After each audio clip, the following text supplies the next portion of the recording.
Hello friends, welcome to Shriram science. आज हम discuss करने वाले हैं इसरो के एक इम्पोर्टेंट एक्सपेरिमेंट के बारे में। इसरो के एक one of the important milestone के बारे में, जिसका नाम है क्रू एस्केप सिस्टम। अब ये क्रू एस्केप सिस्टम जो है, ये होती क्या है और इसका पर्पस क्या है। तो दोस्तों, गगनयान मिशन में इंडिया का ऑब्जेक्टिव है कि हमारे एस्ट्रोनॉट्स को हम सेफली स्पेस में लेके जाए और स्पेस में से उन्हें सेफली धरती पर लैंड कराए। अब जो एस्ट्रोनॉट्स है, इनकी सेफ्टी बहुत इंपॉर्टेंट है। और जो ये मिशन है, गगनयान मिशन है या कोई भी स्पेसक्राफ्ट मिशन ले लीजिए, इनमें मल फंक्शन होने के चांसेस बहुत ज़्यादा होते हैं। किसी फ्लाइट से अगर बात करें, एयरक्राफ्ट से अगर हम लोग किसी स्पेसक्राफ्ट को कंपेयर करते हैं, तो स्पेसक्राफ्ट में मल फंक्शन होने के चांसेस या उसमें प्रॉब्लम क्रिएट होने के चांसेस बहुत ज़्यादा होते हैं। तो ऐसा ही एक प्रॉब्लम जो है वो ये है कि अगर रॉकेट फेल हो जाए। अब रॉकेट के डिफरेंट डिफरेंट फेजेस होते हैं। वो अगर किसी भी फेज में अगर उसमें कोई प्रॉब्लम्स आती है, मल फंक्शन होता है, फेलिवर होते हैं, एक्सीडेंट होते हैं, उस केस में एस्ट्रोनॉट्स की लाइफ को सेव करना बहुत इंपॉर्टेंट है। तो रॉकेट लॉन्च के जितने भी फेजेस है, उन सारे फेजेस में अगर कभी भी कोई भी प्रॉब्लम हो जाए, तो एस्ट्रोनॉट्स को सेफली रिकवर करने के लिए या उनकी सेफ्टी के कंसर्न में उनको बचाने के लिए एक जो सिस्टम सबसे इंपॉर्टेंट होती है, वो सिस्टम है क्रू एस्केप सिस्टम। और ये क्रू एस्केप सिस्टम होती क्या है, ये किस तरह से काम करती है, और कौन से टाइप के क्रू एस्केप सिस्टम्स होती है, और इसरो जो एस्केप सिस्टम डेवलप कर रही है उसका पर्पस क्या है, उसकी स्पेशलिटी क्या है, इन सारे टॉपिक्स को आज के इस सेशन में हम लोग डिस्कस करेंगे। तो चलिए दोस्तों, अगेन वेलकम टू श्रीराम साईएस। आप सबको दिवाली की ढेरों शुभकामनाएं, हैप्पी दिवाली। और अगर आप यूपीएससी की प्रिपरेशन कर रहे हो, कोई भी डाउट और कंफ्यूजन है, तो आप हमारे श्रीराम साईएस के एक्सपर्ट मेंटोर के साथ एक one on one free session arrange करके अपने सारे डाउट्स क्लियर कर सकते हो। उसके लिए आपको नीचे डिस्क्रिप्शन में दिए हुए लिंक पर अपनी इंफॉर्मेशन फिलअप करनी है और इस सारी अपॉर्चुनिटीज का फायदा उठाना है। और साथ ही अगर आप यूपीएससी की जर्नी हमारे साथ शुरू करना चाहो, तो हमारे जो फाउंडेशन बैचेस है, 1 ईयर फाउंडेशन बैच है, 2 ईयर फाउंडेशन बैच है, जिस पर दिवाली के इस अवसर पर हम लोगों ने बहुत बड़ा डिस्काउंट भी दे रखा है, अप टू 75,000। तो दोस्तों, अपनी यूपीएससी की जर्नी, आईएएस आईपीएस बनने की जर्नी आप हमारी श्रीराम साईएस के फाउंडेशन बैचेस के साथ भी शुरू कर सकते हो। सो ये भी अपॉर्चुनिटी है, इस पर भी अपना ध्यान रखिए। सो दोस्तों, आज का जो क्वेश्चन है वो ये है, how does Gaganyaan vital crew escape system work. अब गगनयान में तो ये वाइटल है, क्योंकि गगनयान में तो हम लोग एस्ट्रोनॉट्स को स्पेस में भेजने वाले हैं। और उसमें जो ये क्रू एस्केप सिस्टम है, ये कैसे वर्क करती है, ये हमें समझना है। अब जब भी बात हमें प्रायोरिटी की आती है, तो यहाँ पे प्रायोरिटी पर फोकस हमेशा रखना है। यहाँ प्रायोरिटी जो होती है, ह्यूमन स्पेस मिशन। इंडिया का तो पहला ही ह्यूमन स्पेस मिशन है, पर इसके पहले भी बाकी देशों ने जितने भी ह्यूमन स्पेस मिशन कंडक्ट किए हैं, उनमें सबसे पहली प्रायोरिटी होती है crew safety. Crew safety is more important than mission success. Mission अगर सक्सेस हुआ नहीं हुआ चलेगा, पर क्रू की सेफ्टी बहुत इंपॉर्टेंट है। तो यहाँ प्रायोरिटी जो है किसी भी स्पेस मिशन में, वो होती है क्रू सेफ्टी पर, एस्ट्रोनॉट्स की सेफ्टी पर। इसीलिए हमें क्रू एस्केप सिस्टम चाहिए, और crew escape system properly work भी करना चाहिए, तभी हम लोग क्रू सेफ्टी को गारंटी कर दे सकते हैं। तो आज हम समझेंगे कि इसरो जो अपने गगनयान मिशन के लिए क्रू एस्केप सिस्टम डेवलप कर रहा है, उसकी वर्किंग कैसे है। उससे पहले थोड़ी गगनयान के बारे में इंफॉर्मेशन देख लेते हैं। तो दोस्तों, गगनयान जो है, ये इंडिया का फर्स्ट ह्यूमन स्पेस मिशन होगा, जिसे इसरो फुलफिल करेगा। नेक्स्ट, यहाँ पर हमारा गोल जो है वो है, हमें एस्ट्रोनॉट्स को स्पेस में सेंड करना है। स्पेस में कहाँ पर, तो लो अर्थ ऑर्बिट में, up to the altitude of 400 kilometre. और बाद में उन्हें सक्सेसफुली ब्रिंग करना है धरती पे, उन्हें वापस भी लाना है। ये हमारा ऑब्जेक्टिव है। और इस पूरे मिशन को कंडक्ट करने के लिए इंडिया जो रॉकेट डेवलप कर रहा है, जो स्पेस लॉन्च व्हीकल डेवलप कर रहा है, उसका नाम है human related LVM-3। Human related LVM-3, जिसे हम HLVM-3 के नाम से भी जानते हैं। ये जो है, ये अपने GSLV Mark 3 का अपडेटेड वर्जन है। उसके बाद जो क्रू सेफ्टी जो है, वो इंपॉर्टेंट है। कौन से फेजेस में, तो किसी भी स्पेस मिशन के 4 फेजेस होते हैं। पहला फेज होता है launch, second ascent, then orbit and then descent. अब लॉन्च स्टेशन, जब यहाँ पर रॉकेट जो है वो फायर होते हैं, जो सॉलिड फ्यूल रॉकेट जो होते हैं वो फायर होते हैं, और वो स्पेसक्राफ्ट को असेंट की स्टेज में ले जाते हैं। असेंट स्टेज में, जहाँ पे स्पेसक्राफ्ट जो है उसकी स्पीड जो है वो सोनिक से हाइपरसोनिक के इसमें शिफ्ट होती है। हाइपरसोनिक मतलब साउंड से 5 गुना ज्यादा। फिर उसके बाद स्पेस में जाने के बाद वो स्पेसक्राफ्ट ऑर्बिट करता है, ये थर्ड स्टेज होती है।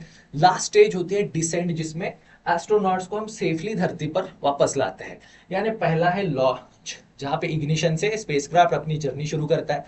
उसके बाद असेंट टिल ऑर्बिट, रीच होने तक, स्पेस रीच होने तक। स्पेस में जाने के बाद वो ऑर्बिट करेगा, और स्पेस से जब वापस रिटर्न जर्नी शुरू होगी वो होगा रिटर्न।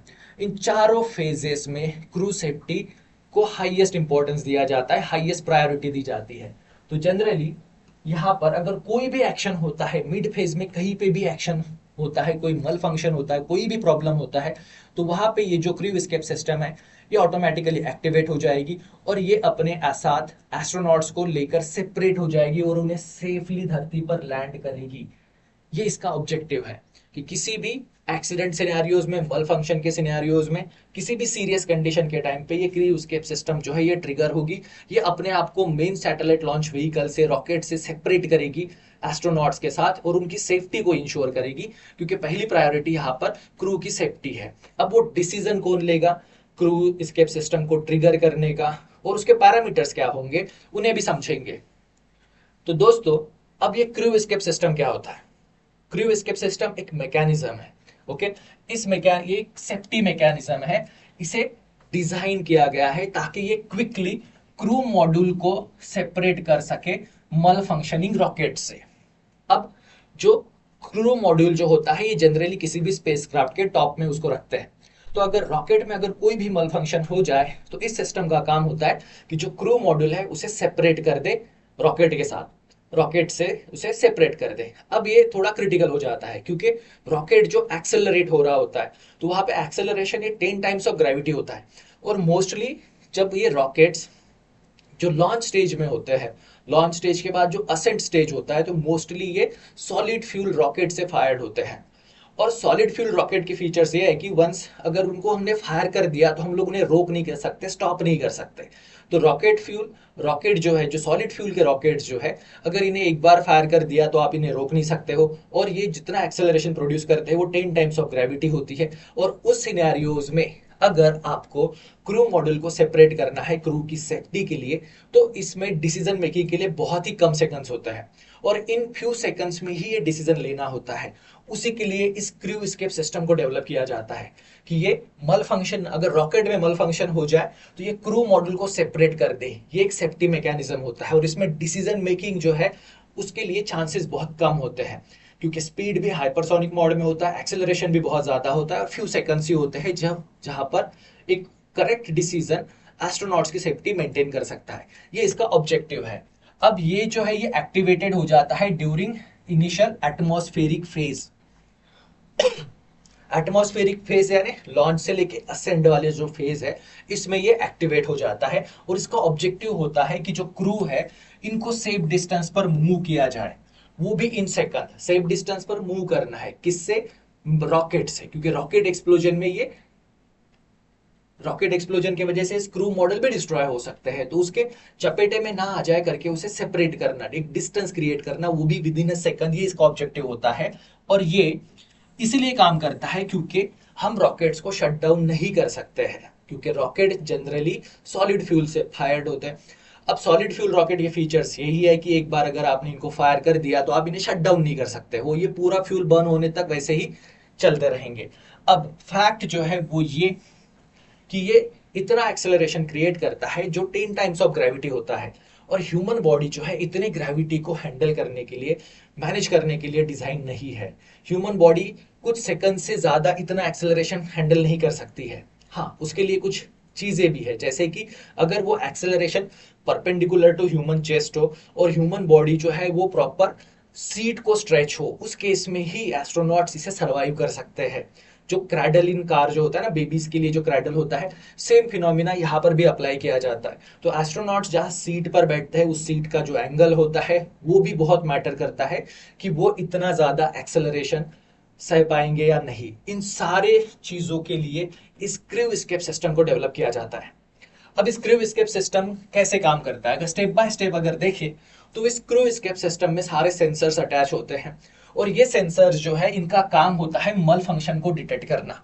अगर रॉकेट में किसी भी तरह का कोई भी प्रॉब्लम आए, फॉल्स अलार्म्स हो, उनको एलिमिनेट करके अगर कोई भी जेन्युइन प्रॉब्लम्स आता है तो ये सेंसर्स उसे डिटेक्ट करते हैं और उसके बेसिस पर ये IVHM system, IVHM system integrated vehicle health management system. अब ये जो integrated vehicle health management system है ये क्या करती है, तो ये उस रॉकेट से रिलेटेड जितने भी पैरामीटर्स है उनको मॉनिटर करती है। उसकी स्पीड, वेलोसिटी हो, टेम्परेचर हो, प्रेशर हो, फ्यूल लीकेज हो, बाकी सारी चीजों के साथ साथ जो एस्ट्रोनॉट्स है उनके हेल्थ पैरामीटर को भी मैंने मॉनिटर करती है। एस्ट्रोनॉट्स के हेल्थ पैरामीटर, उनका ब्रीदिंग रेट कितना है, ब्लड प्रेशर कितना है, इन सारी चीजों को वो मॉनिटर करती है और उसके बेसिस पर ये डिसाइड करती है कि कब क्रू एस्केप सिस्टम को ट्रिगर करना है। यानी ये सारी प्रोसेस जो है ये ऑटोमेटिक होती है, विद इन अ सेकंड होती है और आईवीएचएम सिस्टम डिसाइड करती है कब इस क्रू एस्केप सिस्टम को ट्रिगर करना है। जैसे ही ट्रिगर हो जाएगा ये रॉकेट से सेपरेट हो जाएगा और ये एस्ट्रोनॉट्स को सेफली लैंड करेगा। अब जो रॉकेट का इंजन है वो तो सॉलिड फ्यूल से फायर होता है, पर ये जो क्रू एस्केप सिस्टम है इसे हमें सेपरेट करना है मेन रॉकेट से। तो इस क्रू एस्केप सिस्टम के लिए भी रॉकेट और फ्यूल चाहिए, तो ये भी रॉकेट जो है ये सॉलिड मोटर से होता है। यानी क्रू एस्केप सिस्टम को भी जो पावर्ड करते हैं वो भी सॉलिड मोटर फ्यूल वाले ही रॉकेट होते हैं, पर ये बहुत एडवांस होते हैं। इनमें जो फ्यूल जो यूज किया जाता है वो बहुत ही फास्टर रेट से बर्न होता है और बहुत ही कम समय में बहुत ज्यादा एनर्जी प्रोड्यूस करता है as compare to rocket engine, जिसके वजह से इस क्रू मॉड्यूल को रॉकेट से विद इन अ सेकंड ही सेफ डिस्टेंस तक सेफ डिस्टेंस उनमें क्रिएट किया जा सकता है। अब क्रू मॉड्यूल जो है और ये हाई स्पीड में मूव होगा रॉकेट इंजन से और उसके बाद पैराशूट डिप्लॉय होंगे ताकि इनकी स्पीड जो है वो रिड्यूस हो और जो क्रू मेंबर्स जो है, एस्ट्रोनॉट्स जो है वो सेफली धरती पर लैंड हो जाए। तो इस तरह से ये क्रू एस्केप सिस्टम जो है ये काम करता है। अब इस क्रू एस्केप सिस्टम को जिसको अभी इसरो डेवलप कर रही है, जहां पे क्रू मॉड्यूल जो है वो हमेशा यहाँ टॉप पर रखा जाता है और ये जो दो रॉकेट होते हैं ये सॉलिड फ्यूल्स होते हैं। अब इसको डिजाइन करने के या क्रू एस्केप सिस्टम के दो टाइप्स होते हैं। पहला टाइप जो अभी इसरो भी यूज करने वाली है गगनयान में, सोयूज जो रशियंस भी यूज करते हैं, या नासा का जो सैटर्न था वहां पर भी जो यूज होता है उसे कहा जाता है पुलर टाइप। अब पुलर टाइप इस सिस्टम में जो क्रू मॉड्यूल जो है उसको रॉकेट से अवे पुल किया जाता है। तो पुलर टाइप में जो क्रू मॉड्यूल है उसे रॉकेट से अलग पुल किया जाएगा। सेकंड मॉड्यूल आता है पुशर टाइप। पुशर टाइप ये जो मॉड्यूल है ये आज की डेट में सिर्फ स्पेसएक्स के फाल्कन 9 में यूज हो रहा है। यानी मोस्ट ऑफ द दुनिया में जितने भी स्पेस एजेंसीज है वो पुलर टाइप पर फोकस करती है। इंडिया गगनयान मिशन के लिए भी पुलर क्रू एस्केप सिस्टम ही डेवलप कर रहा है, पर हाँ पुशर एस्केप सिस्टम जो है वो स्पेसएक्स फाल्कन 9 में डेवलप किया जा रहा है। इसमें क्या किया जाता है, तो इसमें मॉड्यूल को पुश अवे किया जाता है using liquid engine. Pusher system में मॉड्यूल को पुश अवे करते हैं और जिसके लिए वो लोग लिक्विड इंजन यूज करते हैं, पर पुलर सिस्टम में सॉलिड इंजन ही यूज करते हैं, सॉलिड फ्यूल इंजन ही यूज करते हैं। अब क्या कोई ऐसा एक्सीडेंट हुआ है जिसमें इस क्रू एस्केप सिस्टम की इफिशियंसी को डेमोन्स्ट्रेट किया गया हो, तो पहला जो एक्सीडेंट हुआ था वो हुआ था 1983 में सोयूज के साथ, रशियंस सोवियत यूनियन के साथ, सोयूज वाला। अब ये ऐसा इकलौता फर्स्ट एंड ओनली एक्सीडेंट है जो हुआ था लॉन्च के टाइम पर, प्री लॉन्च के टाइम पर। ओके, लॉन्च के टाइम पर जब सैटेलाइट जैसे वो रॉकेट बूस्ट हुए और जस्ट वो अभी टेक ऑफ करेगा उसी टाइम पे वहां पे एक्सीडेंट हो गया। उस टाइम पे प्री लॉन्च एस्केप सिस्टम, ये जो ऑटोमेटिक क्रू एस्केप सिस्टम थी ये एक्टिवेट हो गई। अब वो सोयूज जो व्हीकल जो है, सैटेलाइट लॉन्च व्हीकल जो है, इसने लॉन्च पैड से इग्नाइट तो हुआ पर ये असेंड नहीं हो पाया, उसी लॉन्च पैड पे डिस्ट्रॉय हो गया। पर इसके बावजूद इस ऑटोमेटिक एस्केप सिस्टम ने एस्ट्रोनॉट्स की जान बचाई। तो ये पहला और ओनली ऐसा इंसिडेंट है जहां पे रॉकेट में मल फंक्शनिंग लॉन्च पैड पे ही हो गई थी। पर हाँ, असेंड फेज की अगर बात करें तो असेंड फेज में बहुत सारे एक्सीडेंट्स हुए हैं और ये जो क्रू एस्केप सिस्टम्स है इन्होंने बहुत वैल्यूबल रोल प्ले किया है। इन्होंने बहुत बार जो एस्ट्रोनॉट्स है उनकी लाइफ को सेव किया है। इसीलिए यहाँ पर इसरो भी क्रू एस्केप सिस्टम को डेवलप कर रही है। तो इसरो जो क्रू एस्केप सिस्टम डेवलप कर रही है उसकी टेस्टिंग भी इन्होंने की होगी। तो इसरो के जो क्रू एस्केप सिस्टम है उसको अक्टूबर 23 में टेस्ट किया गया था। अक्टूबर 23 में इसरो ने इसे टेस्ट किया था और इसके लिए इन्होंने एक सिंगल स्टेज विकास इंजन वाले रॉकेट को यूज किया था और वहां से ऑटोमेटिक सिस्टम के थ्रू एस्केप सिस्टम को ट्रिगर किया था और उसकी टेस्टिंग जो है वो 2023 में हुई थी। पर ये टेस्टिंग जो है ये हुई थी ट्रांसोनिक फेज में। ट्रांसोनिक फेज यानी जब रॉकेट जो है वो सबसोनिक से सुपरसोनिक स्पीड में जा रहा था, उस टाइम पर ये क्रू एस्केप सिस्टम ट्रिगर हुई थी। पर रियल स्पेसक्राफ्ट जो है ये हाइपरसोनिक मोड में भी जाते हैं, साउंड से 5 गुना वाली स्पीड में भी जाते हैं, तो उस टाइम पर भी टेस्टिंग अभी बाकी है। यानी यहाँ पर इसरो जो है मोर टेस्ट करने वाली है डिफरेंट डिफरेंट कंडीशंस में, डिफरेंट डिफरेंट स्पीड के कॉन्टेक्स्ट में। तो इसरो से और इसके टेस्टिंग होगी क्रू एस्केप सिस्टम की। पर क्रू एस्केप सिस्टम जो है ये बहुत जरूरी है। तो दोस्तों आई होप कि आपको क्रू एस्केप सिस्टम, उसकी वर्किंग और उसका इंपॉर्टेंस समझ में आया होगा और क्यों इसरो इसे प्रायोरिटी दे रही है। साथ ही स्पेस मिशन में कैसे ह्यूमन लाइफ इंपॉर्टेंट है, safety of space astronaut important है देन सक्सेस ऑफ मिशन। तो इस पूरे सेशन की जो टेक अवेज है वो ये है कि एस्ट्रोनॉट्स का सर्वाइवल जो है ये प्रायोरिटी नंबर 1 है। तो इसीलिए अगर मेजर रॉकेट फेलियर्स भी होते हैं, मल फंक्शंस भी होते हैं, उस केस में क्रू की सेफ्टी के लिए एक अच्छा क्रू एस्केप सिस्टम होना जरूरी है, प्रॉपर टेस्टेड।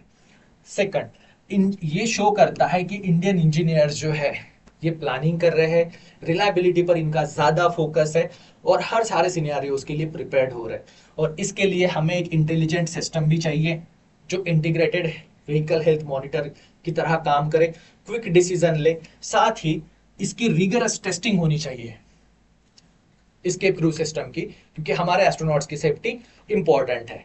तो दोस्तों आज के इस सेशन में बस इतना ही। आई होप कि आपको क्रू एस्केप सिस्टम क्या होता है, उसके फीचर्स क्या है, उसका इंपॉर्टेंस क्या है, साथ ही उसकी वर्किंग क्या है, ये सारे पॉइंट समझ में आ गए होंगे। So thank you very much and see you in the next video. Till then best of luck.